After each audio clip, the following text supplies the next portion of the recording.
সকালের ব্রেকফাস্টটা হবে অনেক টেস্টি এবং হেলদি, সাথে ঝটপটও বানানো যাবে। সেই রকম রেসিপি খুঁজছেন তো? তাহলে আজকেই আমি শেয়ার করছি সেই রকমই একটি হেলদি, টেস্টি এবং ঝটপট রেসিপি, যেটা খুব সহজে চটজলদি বানিয়ে নেওয়া যায়। এক বাটি আটা আর আলু দিয়ে আজকে একটা হেলদি টেস্টি রেসিপি তৈরি করব। আটা তো আমাদের স্বাস্থ্যের জন্য খুবই উপকারী। এখানে আমি সেদ্ধ আলু নিয়ে নিয়েছি। সেদ্ধ আলু তোমরা যতটা বানাবে সেই অনুযায়ী সেদ্ধ আলুটা নিয়ে নেবে। আমি এখানে দুটো একটু মাঝারি সাইজের আলু আর সাথে একটা ছোট আলু নিয়ে নিয়েছিলাম। এগুলোকে ভালো করে সিদ্ধ করে নিয়েছি আর এরকম একটা বড় গেটা নিয়ে নিয়েছি। আমি আলুগুলোকে গ্রেট করে নিচ্ছি। তোমরা চাইলে ছোট গেটার দিয়েও গ্রেট করে নিতে পারো আলুগুলোকে। সমস্ত আলুগুলো কিন্তু আমি একভাবে গ্রেট করে নিয়েছি। এবার আমি একটা বড় বাটি নিয়ে নিয়েছি। বাটির মধ্যে নিয়ে নিয়েছি এক বাটি আটা। আটার মধ্যে যে আলুটা আমরা গ্রেট করে রেখেছি সেই গ্রেট করা আলুগুলো এখানে আমি দিয়ে দিলাম। এরপর দিয়ে দেব আরও কিছু জিনিস। তার মধ্যে দিয়ে দিয়েছি প্রথমে পেঁয়াজ কুচি। পেঁয়াজটাকে একদম পাতলা করে কুচি করে নিতে হবে। তা পেঁয়াজ কুচি দিয়ে দিয়েছি একটু বড় সাইজের একটা পেঁয়াজ কুচি। সাথে দিয়ে দিয়েছি ধনিয়া পাতা কুচি আর স্বাদ অনুযায়ী লঙ্কাটাকে কুচি করে দিয়েছি, আর স্বাদ অনুযায়ী লবণ, আর সাথে একটু কাশ্মীরি লাল লঙ্কার গুঁড়ো। যদি বাচ্চারা খায় তাহলে কাশ্মীরি লাল লঙ্কার গুঁড়োটা বাদ দিতে পারো, আর ঝালটা নিজেদের পছন্দ অনুযায়ী দেবে। তারপর খুব ভালো করে আগে আটার সাথে আলুটাকে একটু মিশিয়ে নিয়েছি। এরপর অল্প অল্প করে নর্মাল তাপমাত্রায় থাকা জল অল্প অল্প করে দেব আর ভালো করে মিশিয়ে নেব। কারণ একবারে যদি জলটা দিয়ে ফেলি তাহলে কিন্তু আটা আর আলুটাকে ভালো করে মেশানো যাবে না, দলা পেকে থাকবে। তাই একবারে জলটা দেওয়া যাবে না, একটু একটু করে জল দেব। আর এইভাবেই কিন্তু আমাদের আটা আলুকে খুব সুন্দর করে কিন্তু মিশিয়ে নিতে হবে। চাইলে কিন্তু একবারে দেওয়া যায় জল, কিন্তু একবারে দিলে এটা একদমই ভালো হবে না। এটা বানানোর সময় একদম দলা দলা হয়ে থাকবে। তাই খুব ভালো করে এটাকে তৈরি করার জন্য ব্যাটারটাকে অল্প অল্প করে জল দিয়ে এরকম একটা সুন্দর ব্যাটার তৈরি করে নিতে হবে। ব্যাটারটা যাতে একদম ঘনও না হয় একদম পাতলাও না হয়, মিডিয়ামভাবে থাকবে, সেই অনুযায়ী আমরা ব্যাটারটা তৈরি করে নেব। চাইলে একটু ময়দাও দিতে পারো এর মধ্যে, তাতে খুব ভালো হবে। এখানে আমি প্রথমে একটা কড়াই নিয়ে নিয়েছি। কড়াইটার মধ্যে হালকা করে একটু তেল ব্রাশ করে নিয়েছি। তারপর এখানে 2 হাতা মতন ব্যাটার আমি দিয়ে দিয়েছি। তোমরা যদি ছোট বানাতে চাও তাহলে 1 হাতা ব্যাটার করেও দিতে পারো।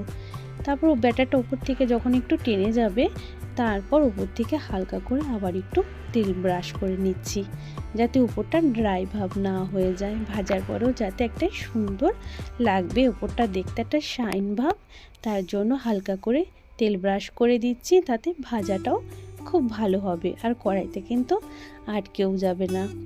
এরপর এটাকে আমরা উল্টে নেব। নিচটা দেখো একটু ভালো করে ভেজে নেবে।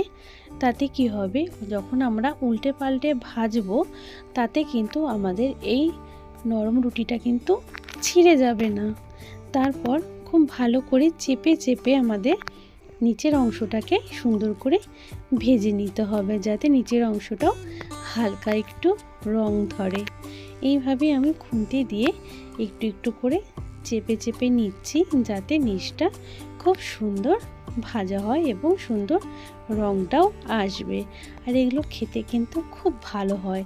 এর সাথে কিন্তু এক্সট্রা করে কোনো তরকারিরও দরকার পড়ে না, শুধুই খাওয়া যায়। এইভাবেই দেখো আমি ভেজে নিয়েছি আর উপরটা সুন্দর রং ধরেছে, দেখে মনে হচ্ছে একটা কত সুন্দর পরোটা তৈরি করে নিয়েছি আমরা। এটা কিন্তু আমার ভাজা কমপ্লিট হয়ে গেছে। আমি আরও একটাও ভেজে দেখাচ্ছি তোমাদের। প্রথমে আবার একইভাবে একটু তেল ব্রাশ করে নিয়েছি। তেল ব্রাশ করে নেবার পর আবার একইভাবে 2 হাতা ব্যাটার আমি এখানে দিয়ে দেব।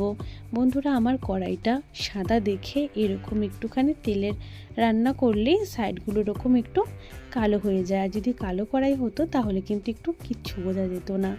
আমার সাদা কড়াইটা কেনাটা একটু ভুল হয়ে গেছে। তা দেখো, যাই হোক, এখানে আমি 2 হাতা মতন ব্যাটারটা দিয়ে দিয়েছি। দেওয়ার পরে একইভাবে একটু ওয়েট করব যাতে উপরটা একটু টেনে আসে, তাতে কালারটাও উপরে চেঞ্জ হয়ে যাবে। উপরটা দেখো সুন্দর টেনে এসেছে। তারপর আবার একইভাবে কিন্তু তেলটা ব্রাশ করে নিচ্ছি। ব্রাশ করে নেবার পর তারপরে আবার আমরা এটাকে উল্টে ভেজে নেব। উপরটা কিন্তু এরকম যখন কালার ধরবে তারপরে কিন্তু তেলটা ব্রাশ করবে, কাঁচা অবস্থায় ব্রাশ করবে না। এইভাবেই দেখো, আর অল্প তেলেই কিন্তু এটা তৈরি হয়ে যায়, খুব বেশি তেলের কিন্তু প্রয়োজনও পড়ে না। আর সাথে একটা হেলদি টেস্টি আমাদের ব্রেকফাস্ট রেসিপি চটজলদি তৈরিও হয়ে যাবে। এইভাবে কিন্তু আমি পুরো রুটিটার মধ্যে তেলটা ব্রাশ করে নিয়েছি হালকা করে। এবার এটাকে আমরা উল্টে ভেজে নেব। প্রথমটা যেভাবে ভেজেছি ঠিক একইভাবে এটাকেও কিন্তু আমি ঘুরিয়ে ঘুরিয়ে ভেজে নেব। তাতে কি হবে, রুটির সমস্ত দিকটাই কিন্তু খুব সুন্দর করে কিন্তু ভাজা হয়ে যাবে। এইভাবে হালকা হালকা করে চাপ দিয়ে কিন্তু রুটিটাকে ঘুরিয়ে ঘুরিয়ে ভেজে নিতে হবে। তবে খুব বেশি জোরে প্রেসার দেবে না, যাতে না আবার রুটিটা ছিঁড়ে যায়। তাই হালকা হালকা করে কিন্তু আমাদের ঘুরিয়ে নিতে হবে। তারপর এভাবে উল্টে নিলেই আমাদের আরও একটা কিন্তু দেখো নরম সফট রুটি তৈরি হয়ে গেল। আর দেখতে কতটা সুন্দর হয়েছে। এইভাবে কিন্তু আমি সমস্তগুলো কিন্তু বানিয়ে নিয়েছি আর প্লেটে সার্ভও করে নিয়েছি। এগুলো কিন্তু যেরকম নরম তুলতুলে, এগুলো কিন্তু সব বয়সী সবাই খেতে পারবে। আর সকালে বানালে রাতেও কিন্তু একই রকমই নরম থাকবে, এগুলো কিন্তু কোনো রকম শক্ত হয়ে যাবে না। আর ছোট কিংবা বড়দের ব্রেকফাস্ট টিফিনেও কিন্তু এইগুলো দেওয়া যাবে। শুধু সাথে একটু যদি টমেটো সস হয় তবেই এগুলো কিন্তু বাচ্চারা খুব পছন্দ করে খেয়ে নেবে। এক্সট্রা করে কিন্তু আর কোনো কিছুর প্রয়োজন পড়বে না। আমি হাতে নিয়ে এগুলোকে মুড়ে দেখাচ্ছি ভাঁজ করে, যেগুলো কতটা নরম আর কতটা সফট হয়েছে। এবার আমি একটু ওপরে টমেটো সস লাগিয়ে নেব। আর টমেটো সস কিন্তু খেতে বাচ্চারা ভীষণ পছন্দ করে, অনেক বড়রাও আছে পছন্দ করে। তাই এইভাবে ওপর থেকে যদি একটু টমেটো সস লাগিয়ে নেওয়া যায় তাহলে কিন্তু ব্যাস রেডি একটা হেলদি টেস্টি ব্রেকফাস্ট রেসিপি। আজকের রেসিপিটা তোমাদের কাছে কতটা ভালো লেগেছে অবশ্যই কমেন্টের মাধ্যমে জানাবে। আমি কিন্তু সবার কমেন্ট রিপ্লাই দিয়ে থাকি, ভালো হলেও জানাবে, খারাপ হলেও জানিও, আমি তোমাদের কমেন্টের আশায় থাকবো। আর নতুন বন্ধু যদি আমার চ্যানেলে দেখতে আসো ভিডিও, অবশ্যই চ্যানেলটা সাবস্ক্রাইব করে নিও, যাতে পরবর্তী ভিডিওটাও তুমি খুব সহজে দেখতে পারো আর আমার ভিডিও নোটিফিকেশান সবার আগে তোমার কাছে পৌঁছে যাবে। আর আমার পুরো ভিডিওটা দেখার জন্য তোমাদের জানাই অসংখ্য ধন্যবাদ। সব সময়